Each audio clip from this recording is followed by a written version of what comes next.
June 3, 1942. In the churning waters northeast of Midway Atoll, Commander Wayne Morris stood on the bridge of the USS Fletcher, his weathered hands gripping the railing as he watched the Japanese dive bombers approach through his binoculars. Around him stood a small group of officers, including Lieutenant Commander David Harrington, the ship's gunnery officer, and several ordnance specialists who had been summoned to witness what might be either a revelation or another disappointing engagement. Mounted on the deck of the destroyer were 5.5-inch 38-caliber dual-purpose guns, a weapons system that the Imperial Japanese Navy had dismissed in their intelligence reports as overengineered and impractical. The air raid siren wailed. Morris lowered his binoculars and turned to his gunnery officer. "Well, Harrington, let's see what these guns can do." The first Japanese dive bomber screamed down from 12,000 feet. 9,000. 7,000. The Fletcher's guns elevated smoothly, tracking the approaching aircraft with a precision that would have seemed impossible just months earlier. The 5-inch, 38 seconds roared to life, their distinctive reports echoing across the water. 5 seconds later, the Japanese bomber erupted in a fireball, its wreckage plummeting into the Pacific in a trail of black smoke. Before Morris could speak, another bomber approached from a different vector. The Fletcher's guns swiveled with astonishing speed, adjusted elevation, and fired again. Another hit. The crew erupted in cheers as the second bomber disintegrated. Morris remained silent, his mind calculating the implications. If these guns performed consistently, if their dual-purpose capability proved reliable in combat, then perhaps the naval war in the Pacific had just shifted in America's favor. Perhaps the Japanese advantage in naval gunnery had finally been neutralized. He turned to Lieutenant Commander Harrington, his gunnery officer, and spoke words that would echo throughout the Pacific campaign. "I want every captain in the fleet to see what these guns can do. Every destroyer, every cruiser that can be retrofitted. I want reports compiled and sent directly to Admiral Nimitz. This changes everything. Before we jump back in, tell us where you're tuning in from. And if this story touches you, make sure you're subscribed because tomorrow I've saved something extra special for you." What Commander Morris had just witnessed was the solution to a problem that had threatened to undermine American naval supremacy in the Pacific. For months, Japanese warships had dominated surface engagements with their Type 89 single-purpose naval guns. Despite being technologically simpler, these weapons had proven devastatingly effective in naval combat. Meanwhile, American ships were being slaughtered from the air because their anti-aircraft defenses couldn't reach the altitudes where Japanese bombers operated. And the man who had championed the development of the weapon that would change the course of the Pacific War was not an admiral with decades of naval experience or an MIT-trained engineer with advanced degrees, but a 3-4-year-old lieutenant from Kansas who had insisted on a unified gun system when everyone around him advocated specialized weapons. This is the story of how William Bull Thurman's unwavering vision for a true dual-purpose naval gun broke the Japanese advantage in the Pacific and saved countless American lives. 800 miles away, Admiral Chester W. Nimitz paced in his headquarters at Pearl Harbor, studying reports that painted a picture of mounting disaster. It was early 1942. The attack on Pearl Harbor just months earlier had devastated the U.S. Pacific Fleet. Despite the heroic efforts of sailors and officers, 8 battleships had been damaged or destroyed, along with numerous cruisers and destroyers. The pride of American naval power lay broken, burning, or on the bottom of the harbor. In the aftermath, Japanese forces had swept across the Pacific with terrifying speed. The Philippines had fallen, Singapore had surrendered, the Dutch East Indies were overrun, Australia itself seemed threatened. American and Allied forces were in retreat everywhere, unable to match Japanese naval and air power. The greatest naval power the world had ever known was on the defensive, scrambling to avoid total defeat. But the maps and reports on Nimitz's desk told an even darker story. Yes, the loss of ships at Pearl Harbor had been devastating. Yes, the Japanese advance seemed unstoppable.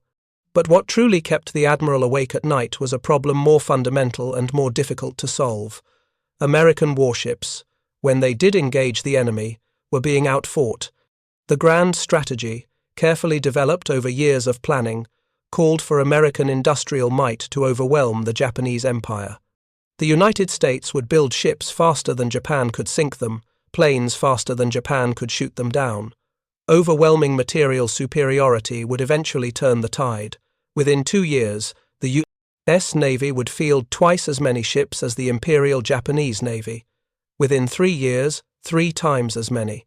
Instead, American ships were being defeated in combat despite often having numerical superiority. Battle after battle ended with American vessels damaged or sunk, their crews lost, their missions unfulfilled. And the reason was becoming clear: Japanese naval gunnery was simply superior. February 19, 1942. In the Lombok Strait between Bali and Lombok in the Dutch East Indies, the destroyers USS John D. Ford, USS Pope, USS Parrott, and USS Paul Jones encountered a Japanese invasion convoy protected by 2 destroyers. On paper, the Americans held a 2-to-1 advantage. In practice, the engagement became a disaster. Seaman James Watkins of the USS Pope wrote in his diary that night, a passage later discovered in naval archives. "We thought we were ready after all the drills, all the training. We thought our guns were the best in the world. Then we saw what the Japanese destroyers could do. God help us. God help us all." The Japanese destroyers, armed with Type 89 single-purpose guns, opened fire at extreme range. Their first salvos bracketed the American ships with an accuracy that shocked experienced naval officers. Their second salvos struck home. The USS Pope took a direct hit to her forward gun mount. The USS Parrott suffered multiple hits along her superstructure. The American ships returned fire, but their shells fell short or went wide. The problem wasn't courage or seamanship. American sailors fought with desperate bravery, manning their guns even as Japanese shells tore through steel and flesh. The problem was technical. The Japanese Type 89 was a single-purpose gun designed solely for ship-to-ship combat. It had a higher muzzle velocity, better fire control systems specifically optimized for naval targets, and crews trained exclusively for anti-ship warfare. American destroyers, by contrast, carried guns designed to engage both ships and aircraft, a compromise that, in early 1942, seemed to mean they could do neither job well. When facing dedicated anti-ship guns like the Type 89, American dual-purpose guns appeared to be at a significant disadvantage. Their lower muzzle velocity meant shorter range. Their dual-purpose mounts meant more complex fire control. Their versatility seemed to translate to mediocrity. The engagement lasted less than 30 minutes. The American destroyers, outgunned and outfought, were forced to withdraw under the cover of smoke screens. The Japanese convoy continued to its destination unimpeded. American sailors had given their best, but their weapons had failed them. Lieutenant Commander Marcus Holloway, commanding the USS Paul Jones, wrote in his after-action report, "The enemy opened fire at a range that exceeded our effective engagement envelope by at least 2,000 yards. Their fire control appeared superior, achieving hits within 3 salvos, while our shells fell consistently short. Our dual-purpose 5-inch guns, which represent a compromise between anti-ship and anti-aircraft capabilities, proved inadequate against dedicated anti-ship weapons. We are asking our men to fight with inferior tools." Similar reports flowed into naval headquarters throughout early 1942. American destroyers and cruisers, engaging Japanese surface forces from the Philippines to the Solomon Islands, consistently found themselves outranged and outgunned. The Japanese Type 8-9-1-2, 7 cm, 5-inch, single-purpose gun became feared throughout the American fleet. Its high muzzle velocity, excellent fire control, and specialized design made it the superior weapon in ship-to-ship combat. Yet at the same time, American ships faced an equally deadly threat from above. Japanese naval aviation, spearheaded by the carriers that had struck Pearl Harbor, dominated the skies. American ships without adequate anti-aircraft protection were sitting ducks for Japanese dive bombers and torpedo planes. The loss of the carrier USS Lexington at the Battle of Coral Sea in May 1942 highlighted the critical vulnerability. American naval commanders faced an impossible dilemma. They needed guns that could fight Japanese ships. They also needed guns that could shoot down Japanese aircraft. The traditional solution was specialization: anti-ship guns for surface combat, anti-aircraft guns for air defense. This was the approach the Japanese had taken with considerable success. The Type 89 excelled against ships precisely because it made no compromises for anti-aircraft capability. But American shipbuilding practice, driven by weight limitations and practical considerations, had already committed to dual-purpose guns for its new classes of destroyers and cruisers. The 5-inch, 38-caliber gun was supposed to handle both roles. In early 1942, this looked like a catastrophic mistake. American crews paid the price in blood. Lieutenant James Henderson, of the destroyer USS Sims, sunk during the Battle of the Coral Sea, wrote to his wife just days before his death, "Our guns can't reach the Japanese ships before their shells start hitting us. And when their planes come in, we can't hit them either.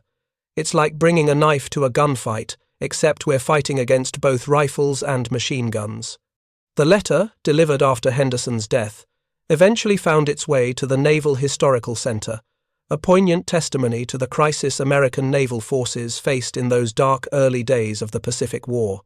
For naval architects and ordnance officers back in the United States, these reports represented not just tactical defeats, but a fundamental challenge to American naval doctrine. The U.S. Navy had invested heavily in the concept of dual-purpose guns.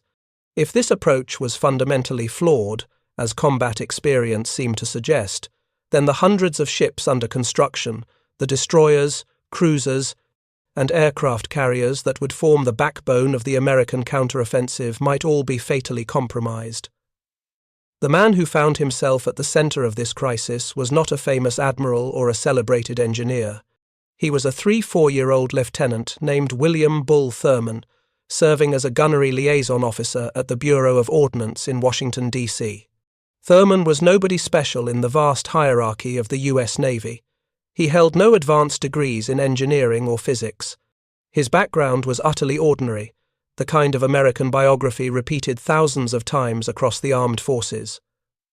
Thurman was from Topeka, Kansas, a small city in America's heartland. His father had worked as a railroad engineer for the Santa Fe Line.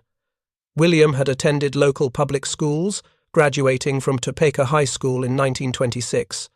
He had worked briefly as a machinist apprentice before receiving an appointment to the Naval Academy in Annapolis, graduating in the middle of his class in 1930. When war came, he had been assigned to the Bureau of Ordnance, where his practical experience with gunnery systems was considered valuable. He knew how naval guns worked. He understood fire control systems and ballistics, but he had no special technical expertise that would suggest he was about to challenge the conventional wisdom of naval ordnance and potentially change the course of the Pacific War. What William Thurman had was something that couldn't be taught at Annapolis or acquired through formal training. He had stubborn persistence, the kind of relentless determination that refused to accept that a problem couldn't be solved. He had practical intelligence that allowed him to see past theoretical objections to real-world solutions. Most importantly, he had absolute confidence in the fundamental concept of the dual-purpose gun. While others looked at the early combat reports and saw proof that dual-purpose guns were a failed compromise, Thurman saw something different. He saw implementation problems, not conceptual flaws.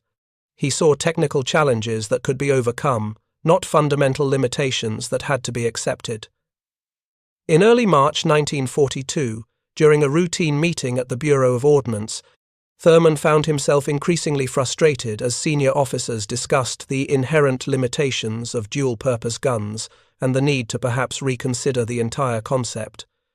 "Gentlemen," he finally interrupted, breaking protocol and speaking out of turn, "the problem isn't that the 5-inch 38 is a dual-purpose gun.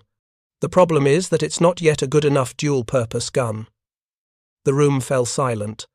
Thurman had just contradicted officers who outranked him by several grades. In the rigid hierarchy of the wartime Navy, this was nearly unthinkable. But Thurman pressed on, his voice growing more confident as he laid out his analysis. The Japanese Type 89 has a higher muzzle velocity and better range because it's optimized for flat trajectories.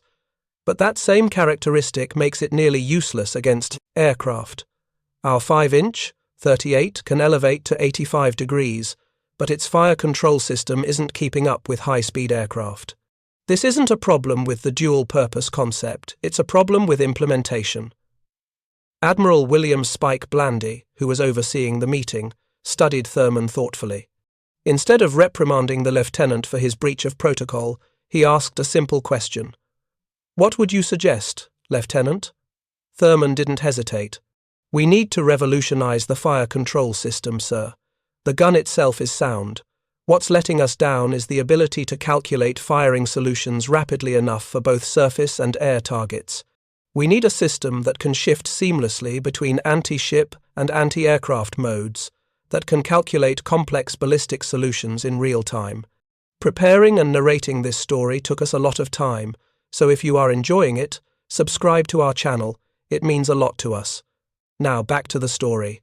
In that moment, Thurman articulated what would become the salvation of the American dual-purpose gun concept, the Mark 37 gunfire control system with integrated radar. This system, already in development but not yet widely deployed, would transform the 5-inch, 38, from an underperforming compromise into perhaps the most effective naval gun of World War II. Admiral Blandy, recognizing the merit in Thurman's analysis, assigned him to a special project team tasked with accelerating the deployment of the Mark 37 system and optimizing its integration with the 5-inch, 38 gun. This assignment would consume the next 6 months of Thurman's life, driving him to work 18-hour days, sleep on a cot in his office, and challenge engineering assumptions that had been considered settled doctrine. The Mark 37 gunfire control system was a marvel of American engineering. At its heart was an electromechanical computer that could solve the complex mathematics required to hit a moving target with a projectile, affected by gravity, air, resistance, and the motion of the firing platform. The system included optical rangefinders for visual targeting and, crucially, could be integrated with the new radar systems being developed for the Navy. But in early 1942, the Mark 37 was still being refined, still working through technical challenges. Its deployment to the fleet was proceeding cautiously, methodically. Thurman argued that this pace was unacceptable in the middle of a war where American sailors were dying because their guns couldn't match the Japanese. "We don't have time for perfect," he told a group of engineers at a contentious meeting in April 1942. "We need good enough now, and we can perfect it later. Every day we delay is another day our ships go into battle at a disadvantage."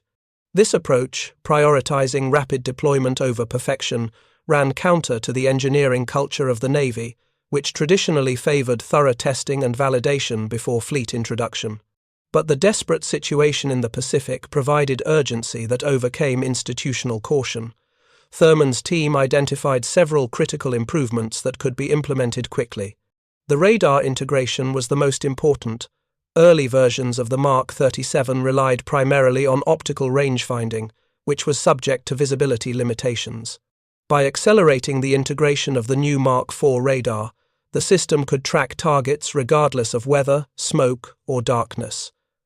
The second key improvement was in the mechanical computer itself.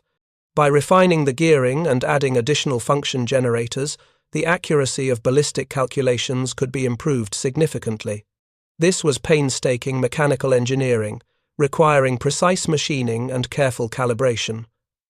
Finally, Thurman pushed for improved training for gun crews.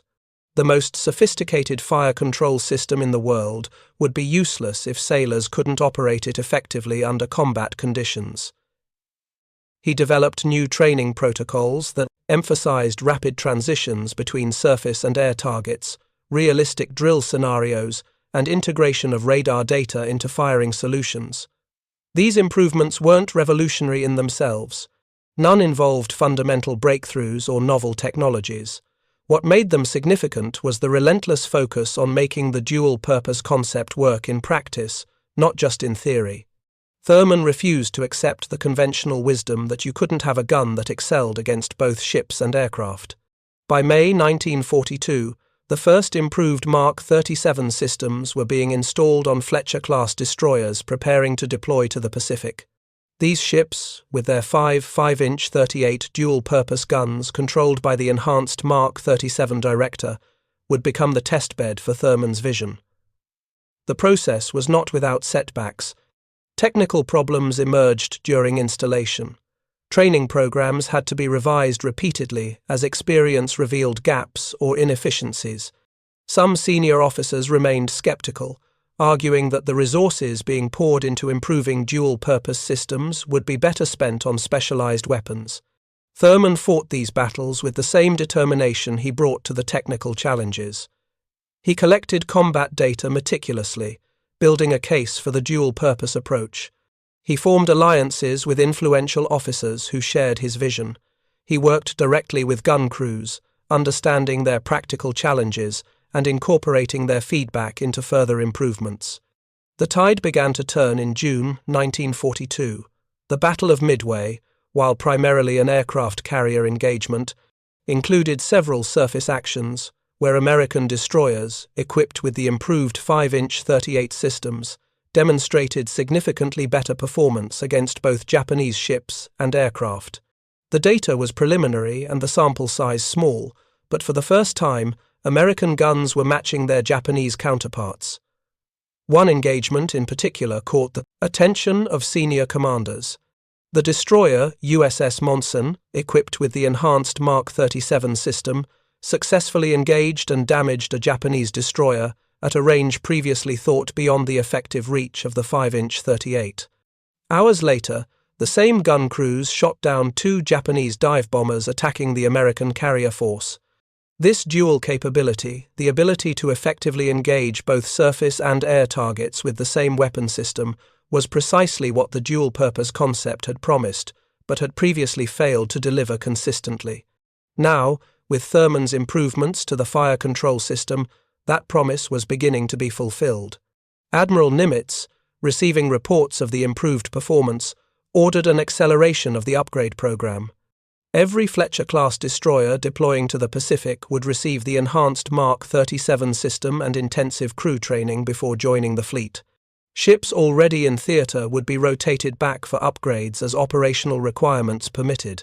By the time the naval battle around Guadalcanal began in August 1942, a significant number of American destroyers were equipped with the improved system. The impact was immediate and dramatic. In the Battle of Savo Island, despite an overall American defeat, destroyers with the enhanced 5-inch 38 systems inflicted significant damage on Japanese cruisers and destroyers, while also providing effective anti-aircraft defense. Commander Ernest Evans of the destroyer USS Johnston, which would later achieve immortal fame at the Battle off Samar, wrote after an engagement near Guadalcanal, "The 5-inch 38 seconds performed beyond all expectations. We engaged a Japanese destroyer at 16,000 yards, achieving multiple hits with our 4th salvo. When enemy aircraft appeared 20 minutes later, the same guns elevated smoothly and transitioned to anti-aircraft fire without hesitation. This dual capability saved my ship and possibly the entire formation." For William Thurman, these reports were vindication. The dual-purpose concept wasn't flawed. It had simply required refinement and proper implementation. By October 1942, the debate was effectively over. The enhanced 5-inch 38 with the improved Mark 37 fire control system had proven itself in combat. The Japanese advantage in naval gunnery was being neutralized. The transformation was not lost on Japanese naval officers. A captured intelligence assessment from late 1942 noted, "American destroyers have suddenly become much more dangerous. Their guns now match our Type 89 inches range and accuracy, while retaining anti-aircraft capability our weapons lack. This unexpected improvement requires immediate reassessment of our tactical doctrine." What had changed was not the fundamental weapon.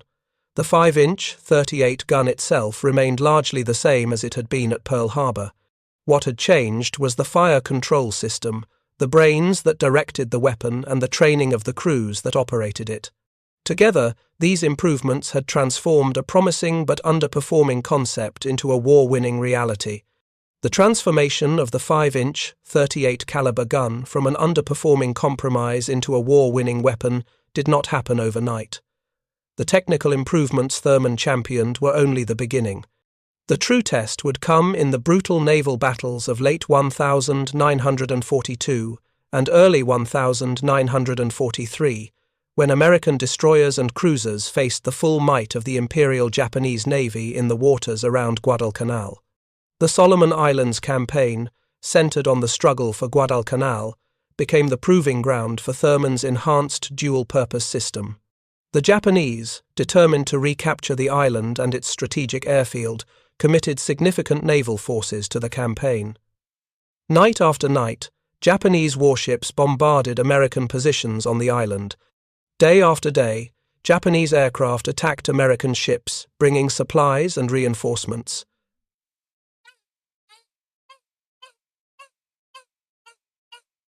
This dual-threat surface vessels and aircraft created exactly the conditions for which the dual-purpose 5-inch 38 had been designed. Ships equipped with the improved Mark 37 fire control system found themselves engaging Japanese destroyers and cruisers at dusk, then switching to anti-aircraft mode as dawn brought waves of bombers from Japanese bases at Rabaul. Lieutenant Commander Thomas Kincaid, commanding the destroyer USS Fletcher during this period, later wrote, "The capability to transition seamlessly between surface and air targets saved us repeatedly. Japanese destroyers would attack at night, and we'd engage them with our 5-inch guns at ranges that matched their Type 89 seconds. Then, just hours later, the same guns would be elevated to maximum, firing proximity-fused shells at Japanese bombers. No specialized weapon could have handled this dual role." The Battle of Cape Esperance on October 11–12, 1942, demonstrated the growing effectiveness of American naval gunnery. A force of American cruisers and destroyers intercepted a Japanese bombardment group approaching Guadalcanal at night. In the ensuing engagement, American ships achieved radar-directed hits at ranges previously thought impossible for their weapons. The Japanese cruiser Furutaka and destroyer Fubuki were sunk, while the heavy cruiser Ioba was severely damaged. Captain Gilbert Hoover of the light cruiser USS Helena, whose 15 6-inch dual-purpose guns devastated the Japanese formation, attributed the victory directly to the improved fire control systems. "We achieved first detection, first accurate firing solution, and first hits. The Mark 37 directors with the SG radar integration gave us the ability to see in complete darkness and direct our fire with unprecedented accuracy." But the greatest demonstration of the dual-purpose concept came 1 month later, during the naval Battle of Guadalcanal on November 12–15, 1942. This series of engagements, among the most ferocious of the entire Pacific War, pitted American surface forces against Japanese battleships, cruisers, and destroyers, all while both sides were subjected to intense air attacks. The Fletcher-Class destroyers, armed with their 5-inch 38 dual-purpose guns, found themselves in the extraordinary position of engaging Japanese battleships at night, then defending against air attacks the next morning. The USS Fletcher itself scored multiple hits on the Japanese battleship Hiei, contributing to damage that eventually led to the battleship's sinking. Hours later, the same guns that had fired on a 36,000-ton battleship were elevated to engage dive bombers attacking American transports.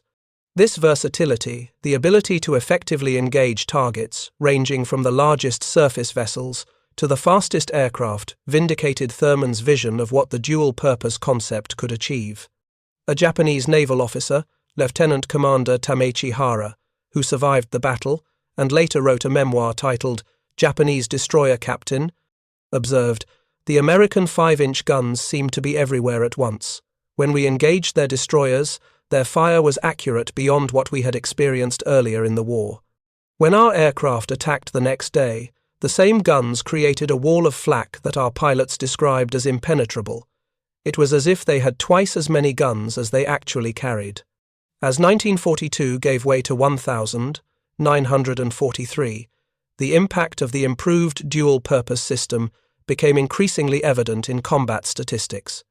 American destroyers were achieving first-hit probability against surface targets that matched or exceeded that of Japanese destroyers with their specialized Type 89 guns.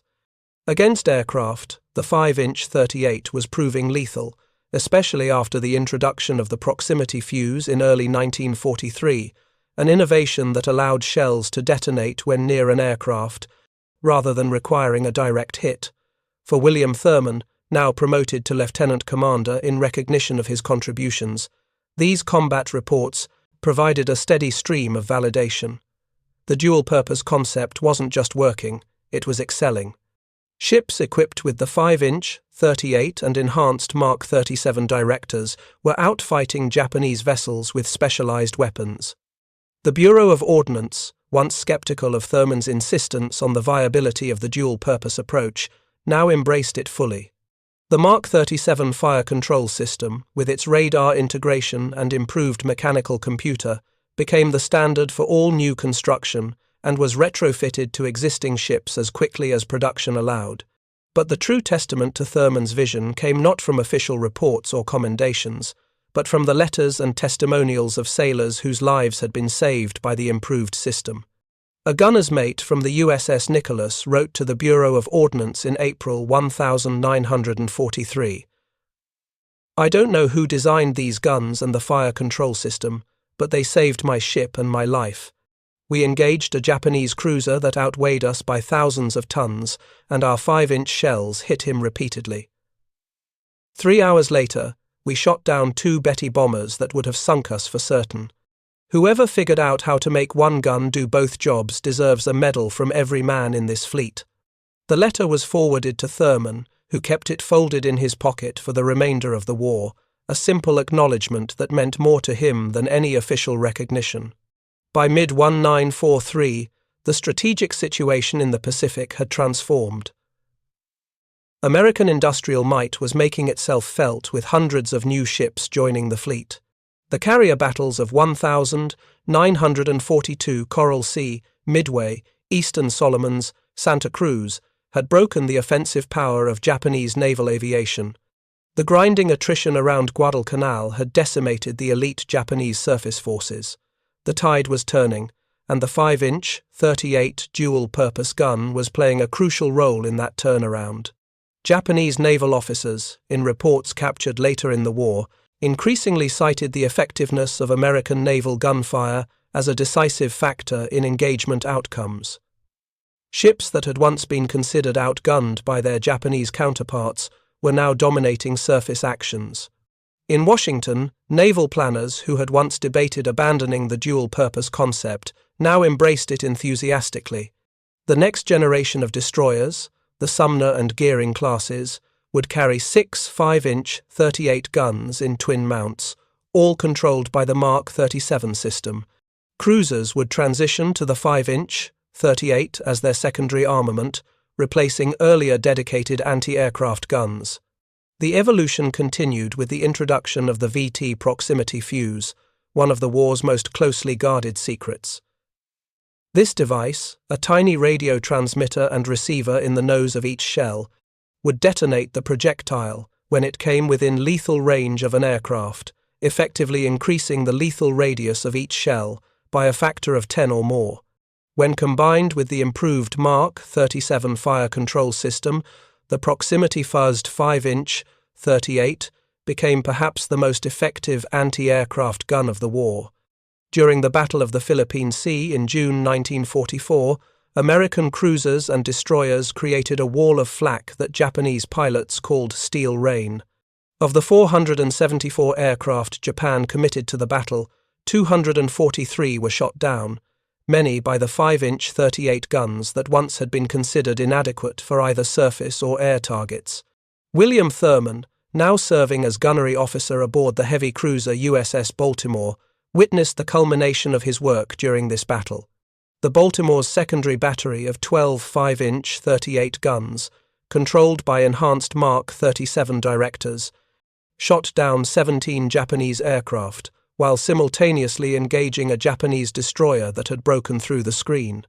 Thurman's commanding officer, Captain Walter Calhoun, later wrote in his action report, "The dual-purpose concept has been fully validated in combat. The ability to engage multiple target types with the same weapon system provides a tactical flexibility that specialized armament cannot match. Lieutenant Commander Thurman's contributions to the development and refinement of this system deserve special recognition. Recognition came in the form of a Silver Star, awarded for Thurman's performance during the battle, and a subsequent promotion to commander. But more meaningful than any medal was the growing recognition throughout the fleet that the dual-purpose concept, once derided as an unworkable compromise, had become one of America's decisive advantages in the Pacific War. As American forces pushed westward across the Pacific in late 1943 and 1944, the improved 5-inch 38 system played a crucial role in the island-hopping campaign. At the battles of the Philippine Sea and Leyte Gulf, the largest naval engagements in history, American destroyers and cruisers demonstrated the full potential of dual-purpose gunnery.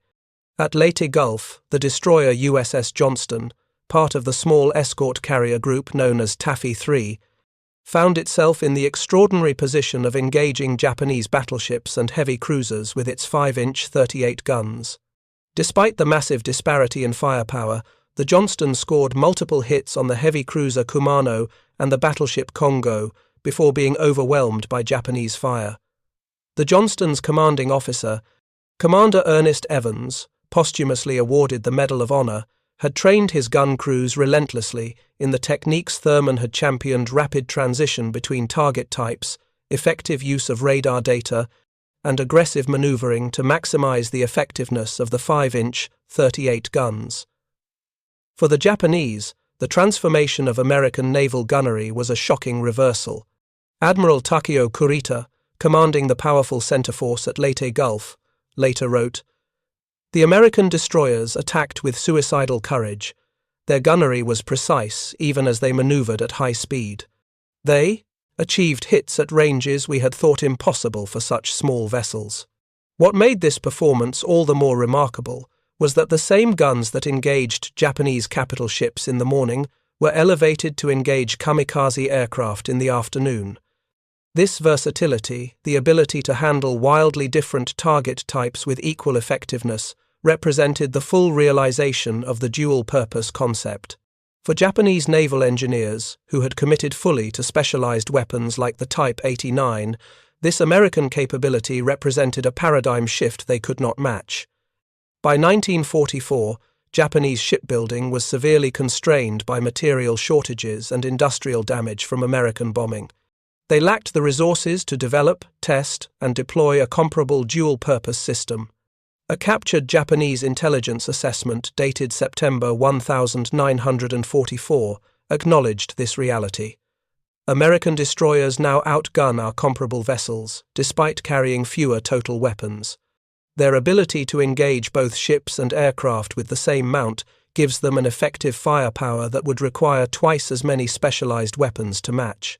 By early 1945, as American forces approached the Japanese home islands, the 5-inch 38 faced its greatest challenge in the form of organized kamikaze attacks.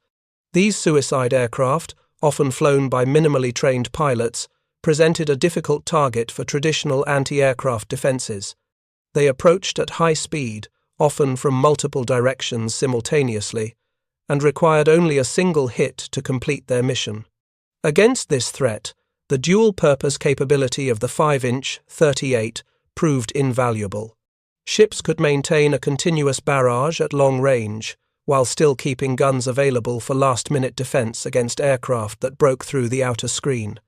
The proximity fuse, now widely deployed, increased the lethal radius of each shell, creating a defensive envelope around American task forces. During the Okinawa campaign, where kamikaze attacks reached their peak intensity, ships equipped with the 5-inch 38 and improved Mark 37 system accounted for approximately 35% of all kamikaze aircraft shot down, despite representing a smaller percentage of the total anti-aircraft weapons deployed. The system that had once been considered inadequate for either role was now excelling in the most demanding anti-aircraft environment of the war. Admiral Chester Nimitz, Commander-in-Chief of the Pacific Fleet, acknowledged this achievement in a fleet-wide message in May 1945. The dual-purpose 5-inch battery has proven to be one of our most valuable weapons against the kamikaze threat. Ships are directed to prioritize maintenance of these systems and to ensure adequate ammunition supply at all times. For William Thurman, now serving on the staff of Admiral William Halsey's Third Fleet, this validation was deeply personal. He had staked his professional reputation on the viability of the dual-purpose concept when many of his colleagues and superiors had advocated abandoning it. Now, his faith in the system had been vindicated in the most demanding combat conditions imaginable. In a letter to Admiral Blandy, who had supported his initial efforts to improve the system, Thurman wrote, "The dual-purpose concept has exceeded even my most optimistic projections. Ships reporting from the Okinawa operation consistently cite the 5-inch, 38, as their most effective weapon against kamikazes, while simultaneously maintaining capability against surface threats. What was once considered an unworkable compromise has proven to be a decisive advantage." The Japanese, facing the combined might of American industrial production and technical innovation, recognized too late the error of their specialized approach. A post-war analysis by the Japanese Naval Technical Department concluded, "The American 5-inch 38 system represented a technical achievement we could not match under wartime conditions. Their ability to develop a truly effective dual-purpose gun gave them an advantage in both ship-to-ship and anti-aircraft combat that our specialized weapons could not overcome." As the war in the Pacific reached its final stages in the summer of 1945, the 5-inch 38 had evolved from a questionable compromise to perhaps the most effective medium-caliber naval gun in the world. Ships equipped with these weapons and the enhanced Mark 37 fire control system had proven themselves in every type of naval engagement, surface actions, anti-aircraft defense, and shore bombardment. The system that Lieutenant William Thurman had championed against institutional skepticism had become one of America's decisive technical advantages in the Pacific War. The ability to effectively engage multiple target types with a single weapon system had proven its worth in combat, saving countless American lives while imposing heavy losses on the enemy. On the 15th of August 1945, when Emperor Hirohito announced Japan's surrender, William Thurman stood on the bridge of the USS Missouri, watching as American planes flew overhead in victory formations. The great battleship, anchored in Tokyo Bay, carried 25-inch, 38 guns in her secondary battery, the weapon system Thurman had fought so hard to perfect. As the surrender ceremony approached, Thurman reflected on the journey that had brought him to this moment. From the dark days of early 1942, when American ships were being outfought in every engagement, to the final victorious summer of 1945, he had remained steadfast in his belief that the dual-purpose concept could work, that a single weapon system could effectively engage both ships and aircraft if properly designed and implemented. The evidence of his success surrounded him. The massive American fleet anchored in Tokyo Bay included hundreds of destroyers, cruisers, and battleships, armed with the 5-inch, 38 gun, each one a testament to the triumph of the dual-purpose concept.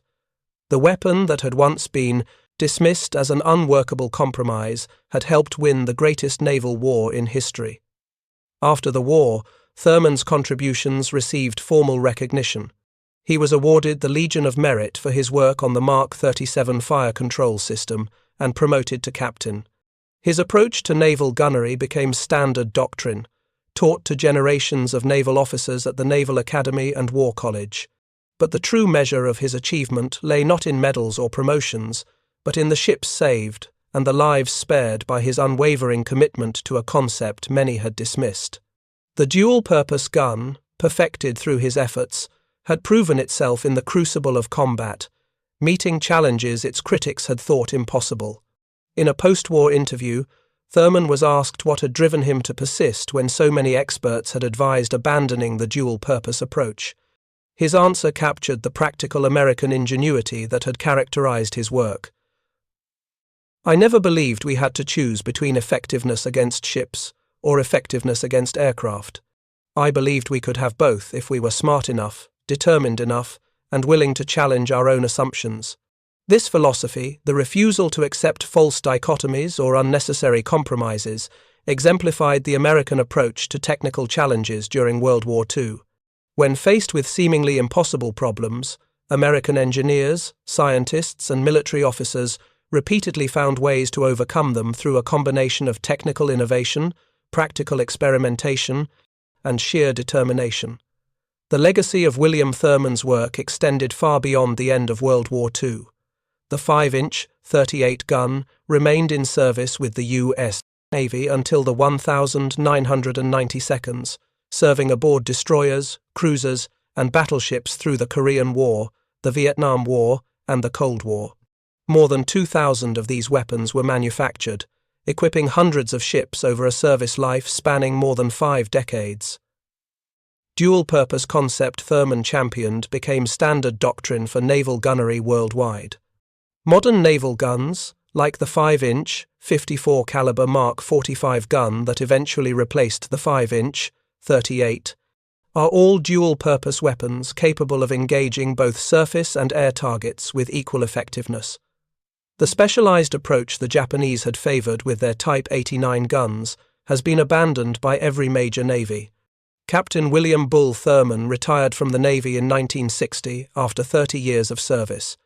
He settled in Annapolis, Maryland, where he occasionally lectured at the Naval Academy on fire control systems and naval gunnery. He raised a family, became active in his community, and lived quietly one of the thousands of American officers whose contributions to victory in World War II went largely unrecognized by the general public. On the 17th of April 1978, at the dedication of a new fire control simulator at the Naval Academy, Admiral Hyman Rickover, father of the nuclear navy, acknowledged Thurman's contributions.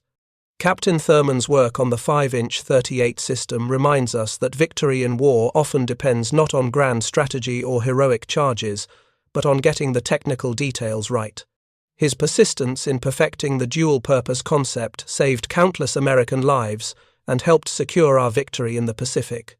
Thurman, characteristically modest, deflected the praise to the thousands of sailors who had operated the system in combat and the engineers and technicians who had implemented his ideas. But the record speaks for itself.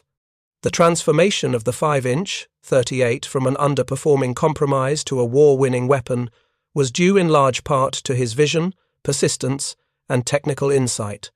The story of William Thurman and the 5-inch 38 dual-purpose gun is ultimately a story about the power of questioning conventional wisdom. When experts insisted that a gun could not excel against both ships and aircraft, that specialization was the only viable approach, Thurman refused to accept this limitation. He saw possibilities where others saw only constraints. His success reminds us that progress often comes not from accepting established limitations, but from challenging them, from asking not why something cannot be done, but how it might be accomplished. The dual-purpose 5-inch, 38 gun, transformed through his efforts from a questionable compromise into one of the most effective naval weapons of World War II, stands as a testament to the power of this approach. The Japanese Type 89 gun, for all its excellence in ship-to-ship combat, represented a dead end in naval gunnery evolution, a specialized weapon that excelled in one role but was useless in another.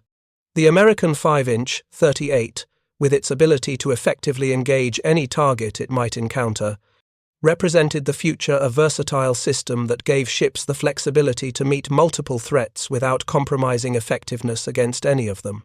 This versatility, born of Thurman's refusal to accept the conventional wisdom of his time, helped win the Pacific War and shaped naval warfare for generations to come. It stands as a reminder that sometimes the most powerful innovations are not entirely new creations, but thoughtful refinements of existing concepts, improvements that transform something from adequate to exceptional. In the brutal calculus of war, these improvements, the enhanced fire control systems, the integrated radar, the proximity fuse, the improved training protocols saved thousands of American lives and helped bring the conflict to a more rapid conclusion. They are a testament to the power of persistent innovation and the refusal to accept limitations that others consider insurmountable. As naval warfare continues to evolve in the modern era, with new threats and technologies constantly emerging, the lesson of William Thurman and the 5-inch .38 remains relevant. The most effective solutions are often those that transcend false dichotomies and achieve multiple objectives simultaneously. The dual-purpose concept he championed has become so fundamental to naval warfare that we now take it for granted a permanent legacy of one officer's refusal to accept conventional limitations. Up next, you've got 2 more standout stories right on your screen. If this one hit the mark, you won't want to pass these up. Just click and check them out. And don't forget to subscribe and turn on the notification bell so you don't miss any upload from us.